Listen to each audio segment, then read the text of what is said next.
Hello and welcome to the second episode of Decoding Branding with Divya Shah. In this episode, we dive deeper to understand how branding impacts performance marketing campaigns and the role it plays in the success of those campaigns. I am talking more on this topic with Akshay today, who is an ex-growth marketer, a performance marketer, and an agency owner today. He has worked with hundreds of D2C brands, helping them scale their business and increase their brand awareness. So what are we waiting for? Let's get started.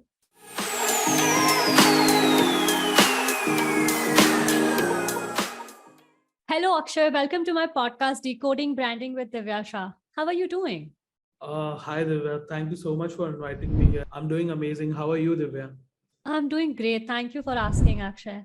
Akshay, my very first question to you is, since you've been working with hundreds of brands where you would have seen, successful performance marketing campaigns and your failed ones.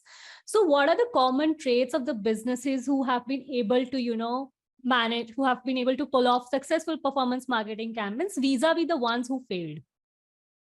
Uh, I feel A is the most important is unit economics. So most of the brands, especially if I talk about the category D2C, or let's say any category, any new category that came into the picture, unit economics is the most important part where if the founder or the CXOs, they understand the unit economics properly, that's one thing that we have seen that, for unsuccessful startups and for the successful startup as well, vice versa. Second is distribution, which is I think the most important part for for example, I can give you an example of a brand called Veda. Now they are great at distribution. They are on every marketplaces that is available, and they are into female hygienic product, and they are doing amazing. I can't reveal the numbers, but they are doing in hundreds of crores. So Okay. distribution is the most important part. And third, what I feel is having a direct connect with your customers, because most of the D2C brands, they have or the brands, they are getting, acquiring customer month on month, and then the previous customers are left out. Feel that the top winners of the winners D2C platforms, they're still connected with their customers. They engage with the customers very, very well. Okay, so it's unit economics, distribution, and being able to maintain that connect, and that you feel separates, like this three factors separates a successful startup. Absolutely, absolutely. So can you dive a little deeper into unit economics for probably the founders or people who are listening to this who don't know about it? Okay, perfect. So, unit economics in a simple sense that, let's say, there is a product. Okay, let's suppose this is a product and this cost is, the MRP is 100 rupees. Now for this 100 rupees MRP, what is your A, your manufacturing cost, B, your cost of acquiring a customer, C, then other costs involved is your logistics supply chain cost, which includes delivering the products or goods from one place to another place, and also the warehouse cost comes into the same picture. And fourth, I feel this is your profit. So this is how anything is divided in four parts. If you deep down, there are multiple factors are there. Also, there are a lot of RTOs happening, which is return to order. So usually what happens is, we have seen in the past 5 to 7 years that there are many brands who come and go. They are very good products, but what happens is they have very less margins. Like the product cost of production, the labor, wages, everything comes down to 50%. Now what they left out is 50%. If you have an average order value of $1,000, now in this 50 rupees, let's say 100 rupees ka your product, in 50 rupees you have to manage your cost of acquisition, which is quite high right now. Yeah. You look at today's, on an average in Google or Facebook, if you are really doing your D2C, then it is 450 rupees plus to acquire a customer. So that means that 40% of the overall value goes to Google and Facebook or the platforms that are there for acquisition. Okay. Second comes into your logistic, which consumes almost 15 to 20% of the total cost. So sorry, coming back to that let's say 1,000 rupees. So 400 rupees goes to Google, Facebook. 200 goes to your supply chain and logistics, or 600 rupees is here. Now rest is suppose almost in apparel industry this is very common. 15% people return their goods Yeah. the initial 7 days. So again there is a cost, and then certainly there are other factors also, your employee salaries, packaging, everything. Yeah. So you can't make money out of that. You see, 70% of the money goes to the invariables, right? Not your Yeah. cost of production. So Yeah.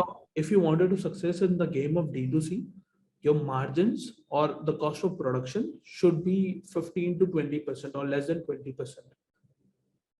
If your Okay. MRP is 1,000 rupees, your cost, your labor, everything should be under 200 rupees.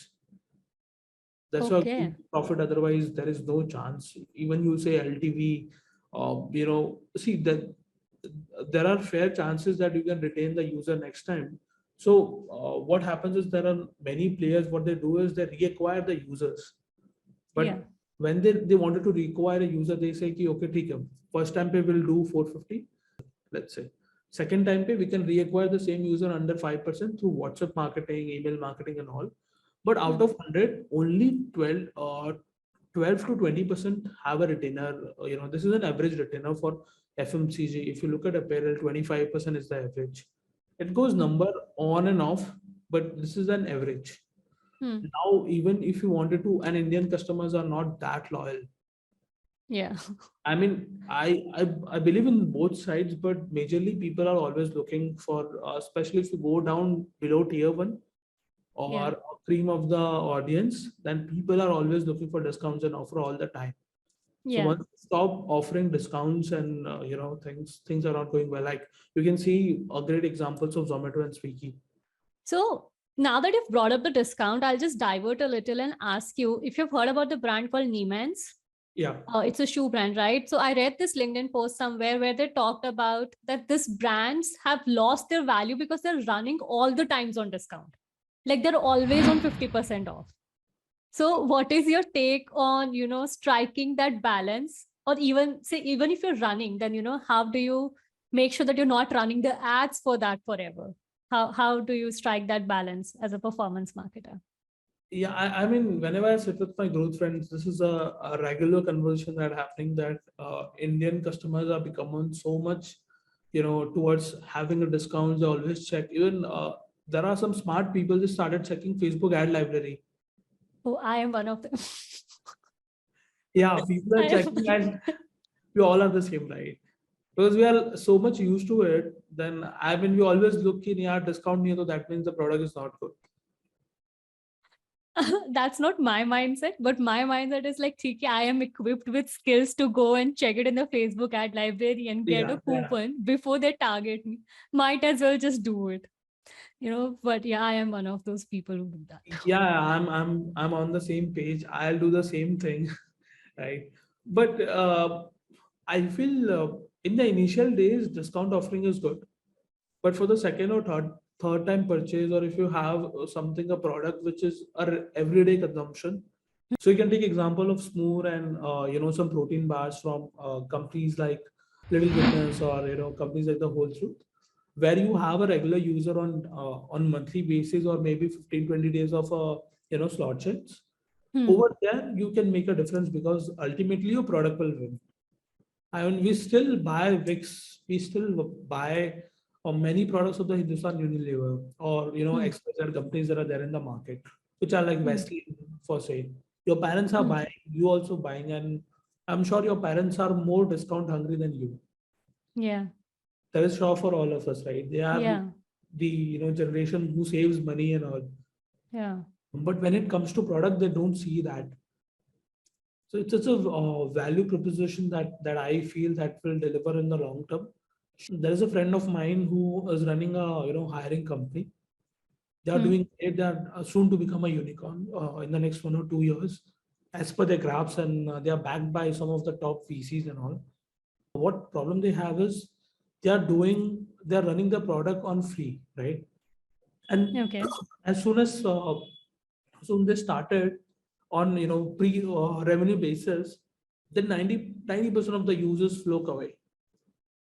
they run away literally. They stop using the product, but they still have those 10% or 8% loyal users which are really Hmm. affected by the by the product, and that add value in their life cycle.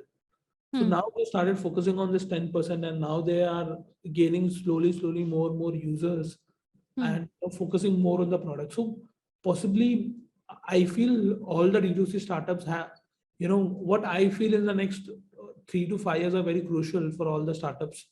That some of the startups whose product are worthless, they will run out of the shelf, right? Hmm. Rest who left are the products who add a really good amount of value. For example, there's a product called Cataway. Okay. It's an ice cream made out of protein shake, right? It's just like, Okay. yeah, this is an amazing product. Like, it's an amazing discovery that you can have the same ice cream and it's really delicious. At the same point of time, it comes with a good amount of protein, right? So these are the products I think. So this will stay for a longer time. Yeah. They don't need to offer a discount. They, for the first time, to try it out with the user, they have to, but for the next time, They I think don't. they don't. Yeah.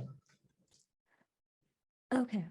Now that we're talking about discounts and you mentioned value propositions, what is your take on, do you feel that, I mean, that businesses who have brand books which clearly define their target audience and all the other social media elements, like, the voice and clearly defined brand messages, do you think such brands who have that defined brand book, and when they run a performance marketing campaign, they are likely to be more successful than a business who is just like, right out of the manufacturing unit and they are running ads? I feel the first one will definitely win over the second one. See, we work with some of the manufacturers. They understand the product very well, but they don't understand the brand and the marketing. Hmm. The Ultimately, at the end of the day, your storytelling that will win. Yeah. I was talking with Varun Alag recently, and he was saying this, that in the next 5 years, only those brands which have a very strong storyline and which has a very strong connect with the people and the values that are driven, they will survive. Rest will not. So Hmm. see, for any brand, particularly, there are hundreds and thousands of brands are already there. But how? And we always remember that we go to a shop and say Fabicol or Vicks. We don't understand the material that inside it. Right? We are just, we don't say toothpaste anymore. We always say a Colgate. Colgate. Yeah.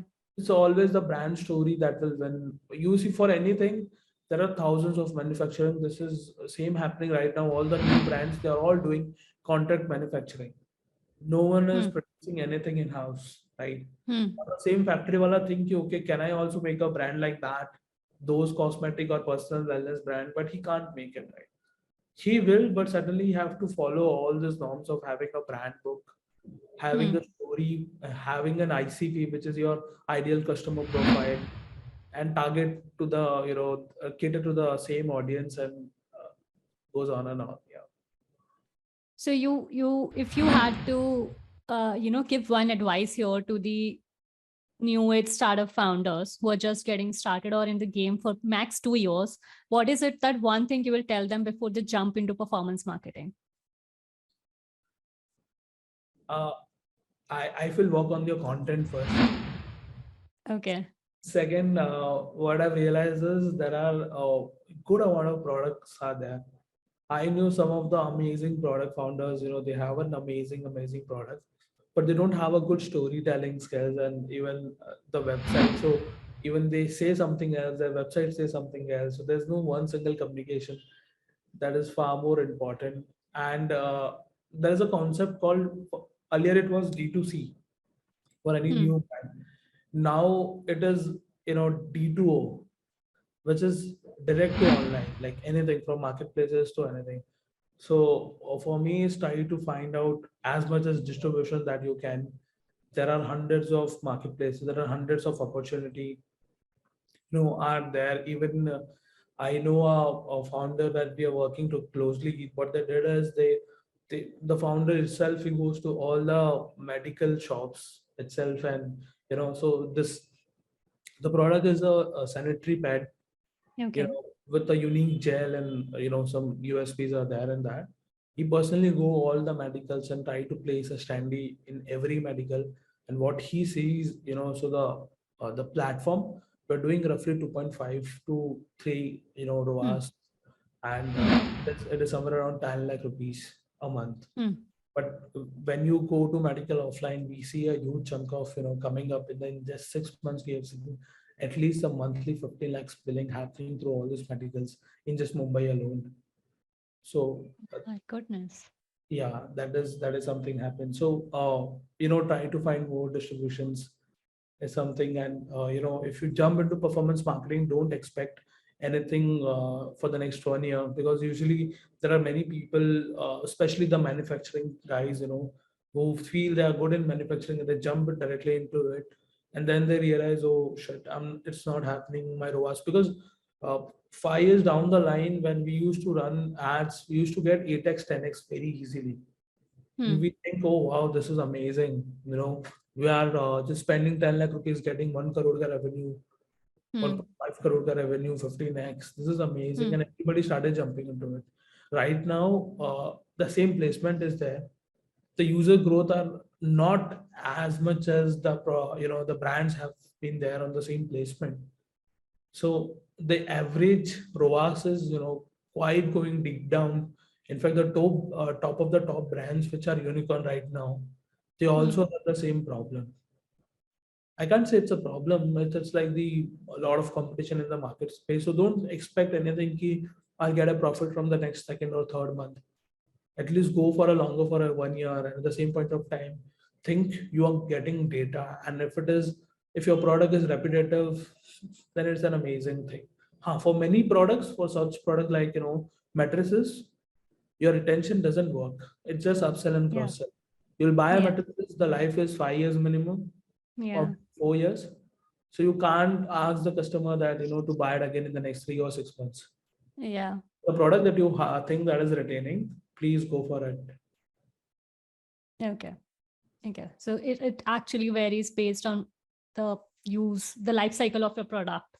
A lot of factors vary on that. So now that we're talking about those things, what are some of the parameters that a consumer-driven brand should, consider apart from the traditional KPIs such as website traffic, leads, CTR, CAC, etc.? I mean, this is for whom? This is for a brand. Consumer-driven brand. Okay, for them is, if they are let's say 2 year plus old and they are already running the ads and everything. For them, click through rate is nothing, but their main KPI is CAC and LTV, because they Hmm. have enough amount of data to understand that. And for them, AOV is also quite important now. They're Okay. because what we realize is their main agenda, or the main focus area, is to increase the AOV, average order value. Hmm. Like, if you are at 1,500 bucks or 2,000, how can I buy my how can I make the customer to buy at 3,000 bucks? Yeah. Add-on products, cross and upsells I can do. Hmm. uh, CTR, I think so. Not many of the brands are looking for. In the initial days, it's absolutely fine. CAC, yes, of course, CAC is something they will look for it, and LTV is something that most people now, post 2 years, they can have enough data. They can predict that what is their lifetime value, and then they can work on the product on that basis. Also, now brand works on blended ROAS. Okay. So they try to get out of all the expenses that are there and how much they are making. That is really important for them. Okay. So while this is for 2+ years of brand, say someone who's just getting started into the market and wants to run ads. So, apart from these traditional KPIs, what more do they need to look at? For someone who's just starting up, I feel uh, the I mean inflow, outflow, and CAC. Because Inflow, if you outflow, do and in CAC. numbers too much, that will be really confusing for you. I mean, I don't advise any. So we had a brand who's very new, and he wanted to do all the data science thing and says, I want to understand my users, the behavior and all. But we say that it's been only 2 months, and hardly you Hmm. make up a revenue of 25 lakh rupees. in 2 months, Hmm. right? Hmm. And there is not enough data to go and see how your product is working, where and which location is working, because we are running only in three states, which is Maharashtra, Tamil Nadu, and Karnataka. Okay. So for the initial at least 2 years or maybe a 1 year, if you are if you have raised something and you are running too fast, you should only look at the spend, uh, the revenue, the ROAS. Okay. Okay. So from what I can understand is that you, especially in your initial days, don't focus a lot on numbers. It can confuse you. Just focus on the main ones and you shall be good to go. Right? You don't need to become a data scientist. Correct, correct.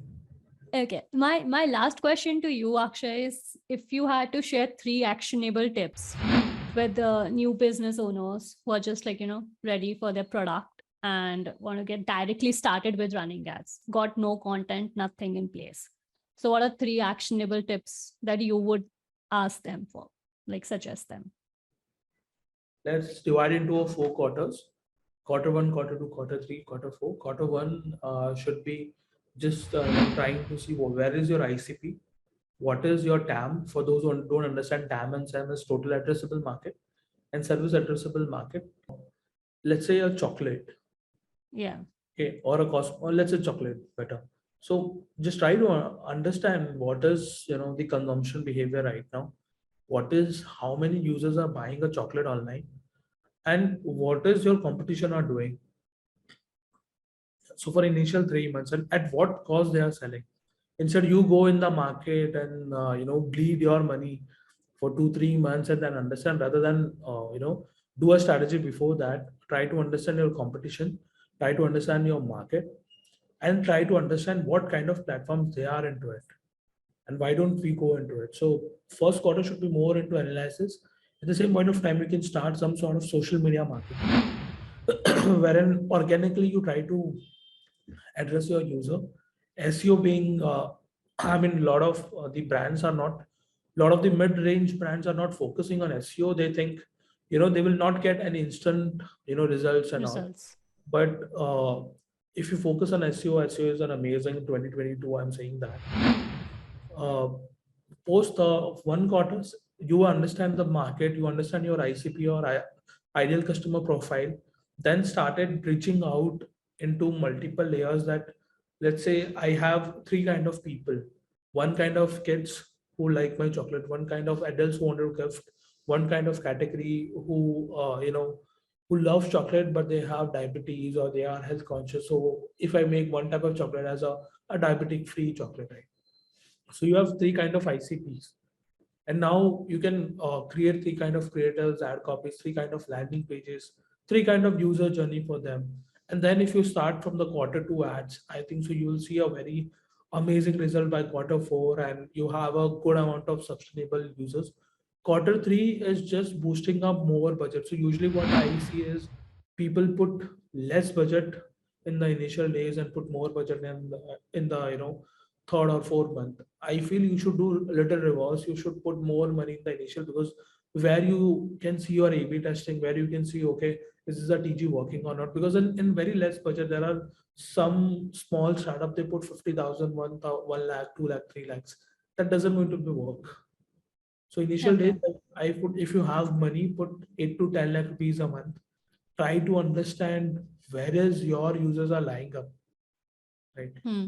Then comes your quarter third, quarter three, where you understand for 6 months that what is your ICP? Is your ICP really working and not? And same point of time, 6 months already happened for SEO and social media. So you have a strong presence. Yeah. Also, now you can start working on validations. So Okay. there are like almost three funnels are there for any ads or anything to run. Even on email marketing is top of the funnel, middle Hmm. funnel, bottom funnel. So Yeah. top of the funnel is all about the product USPs and product thing. Middle of the funnel is more about validations. I don't want to take some brand name, but they what they do is they do a paid media. So there Okay. are a lot of PRs are there from multiple PR houses, which gives you okay, this product is amazing because it is referred by this company. It is a stamp of let's say a Forbes India or a Hindustan Times kind of. Hmm. So they do it that way so that it gives you validation. Also, you can use influencer marketing by there to Yeah. promote the product, and not to use influencers. Like some people have this key, okay, I'll take an influencer, I can ask him to post on his social media and I'll get a sales. That doesn't happen. That doesn't happen in 22 or 23. It's what you have to do is you can only expect from an influencer that they can you'll get some thoda sa brand awareness, because they're doing every week for any Hmm. all the brands. What Yeah. you can do is, you can have that video, create your own distribution, which is your SEO, which is your YouTube channels, your own YouTube channels, which is your ads on the bottom, middle of the funnel, and you can expect some outcome out of that. Okay. Okay. So I have actually seen, a lot of Instagram videos lately where startups who have been on Shark Tank, they take those pitch snippets and, run ads showcasing their products. So I think that's also a very good way to distribute talk about your product and distribute the Yeah, ads. yeah, that's an amazing validation for them that okay, we have appeared in Shark Tank India. Like you see all the brands who have appeared in Shark Tank India, you go to the landing page, your homepage, you'll find a video link. Yeah, I've seen for a lot of them. I Yeah, think and that's, people also validate, okay, Shark Tank में गया तो शायद I think इसका होगा, या फिर Forbes पे आया तो that means it's an amazing brand, and that's also an amazing strategy for quarter 3, quarter 4 में get to learn all those things, and yeah, you started boosting up, all the marketplaces are set for you. So I feel for anyone who wanted to do anything, any brand activity, take it a 1 year exercise and don't expect anything. Ki 1 year mein you will get everything you will in the world. okay. The very funny thing that I'll lastly say is that with performance marketing, when they're expecting quick results, the brands, they also expect it with the brand marketing. And that comes from my personal experience where they expect me that their brand marketing starts working, from the very first week of the execution. So what is your take on this thing of, to choose between brand marketing and performance marketing? I feel both are equally important. See, I'll tell you from the experience of many bigger brands. Top of the funnel, all they are running a brand awareness campaign, Hmm.